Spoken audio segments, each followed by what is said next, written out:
Your armor is useless because it has weak points. Bet your whole body is a weak point without armor. Why are people always subscribed to the Nirvana fallacy, where if something isn't 100% effective, then it's bad? That helmet makes you look dumb. It's also uncomfy.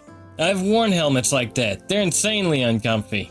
You can barely see a damn thing and your breath is trapped in the helmet, which is annoying plus exhausting. You can't fight on foot with them, unless you're in a specially designed fighting rig, because you keep bumping into shit that you can't see, and your endurance is badly reduced on account of the whole breathing thing.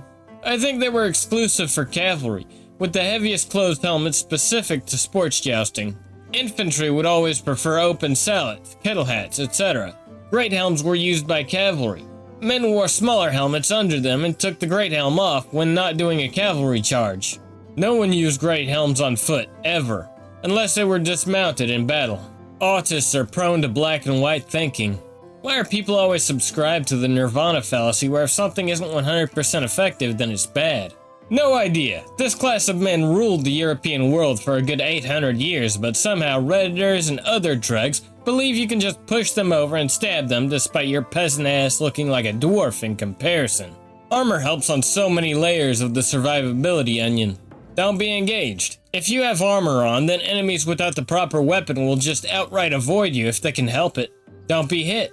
The enemy will either have to deliberately aim at weak points or use fully committed strikes, which makes it easier for you to block them or parry them, since the range of the attacks at their disposal is much smaller.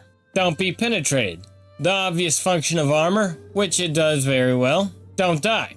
Metal is pretty tough. Even if you hit with enough force to get through it, most of the force is absorbed by the armor. A full force spear thrust from someone on horseback might pierce your armor, but the tip will be arrested at a certain point. Whereas wearing no armor at all would result in it going all the way through and into your lungs. About the only negative is, if you are supremely armored, then you might have worse vision and couldn't be blindsided.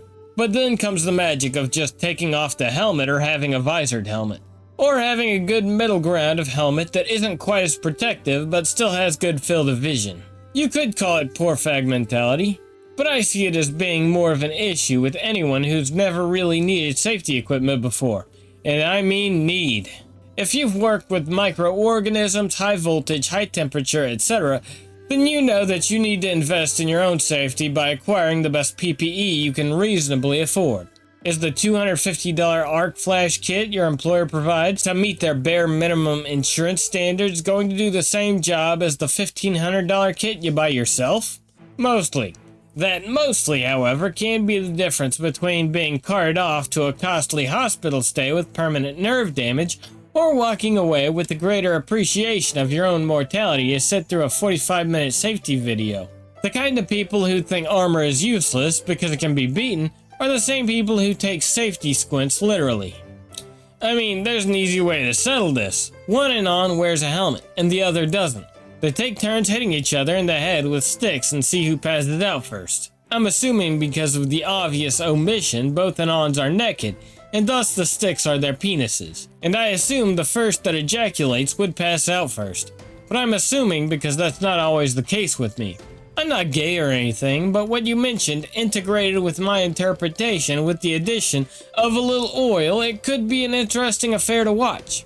The arena could be some Unreal Tournament 2004 deathmatch maps, like Hyper Blast 2, so it'd be something to look forward to in the future, because this will happen.